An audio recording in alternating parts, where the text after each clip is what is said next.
Hi, actually Natalie here doing this today. For those of you who know Graham and not me, we are now at JobShare. So if we could just move on to the next slide, please.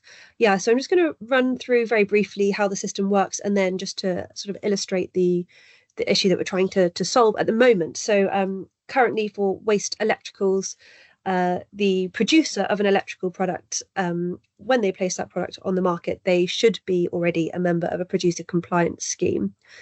Every year, we then calculate targets for the amount of waste product that that producer then has to pay for the collection and treatment for.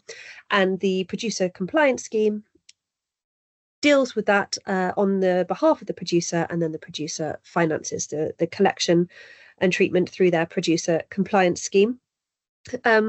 This generally works quite well for electrical products, but there have been two challenges that have arisen in recent years, one of which being the increasing prevalence of vapes on the market, and the other being the rise of online marketplaces and the increased number of products sold through online marketplaces. So we've been looking at ways to try and to manage the products sold through those channels and vapes. And if we could just move to the next slide. So we held a consultation back in 2023, which covered a number of aspects of the electrical regime, including these two particular areas. And we are taking forward two reforms, which we are currently in the process of drafting new legislation for. The first of those makes online marketplaces themselves a producer. So much as I just explained, a producer would have to join a producer compliance scheme. Now, from the 15th of November, online marketplaces will have to join a producer compliance scheme, and then they will be responsible for managing the treatment, collection, financing of that through a producer compliance scheme on behalf of their overseas sellers who are placing products on the UK market. So that's the first change that we're making.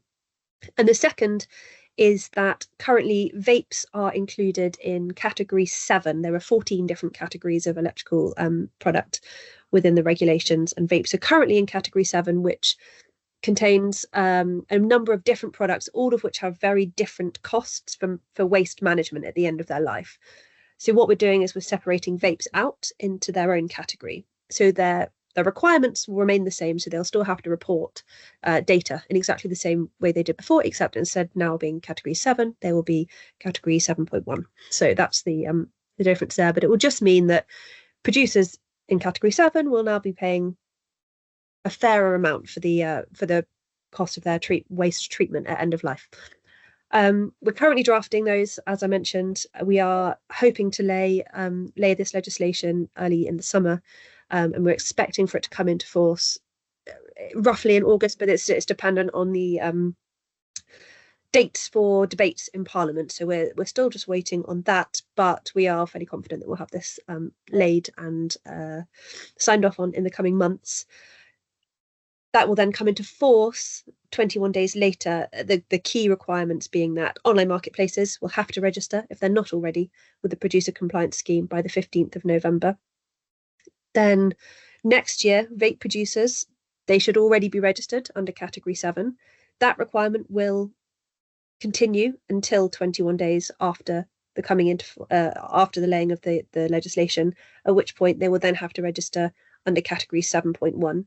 In terms of financial obligations, none of that will change until next year, when again vape producers will be responsible for the financing under category 7 for the first portion of the year, reflecting the amount of time that their product was on the market this year, and then 7.1 for the latter part of next year, and that will all be managed through producer compliance schemes as usual.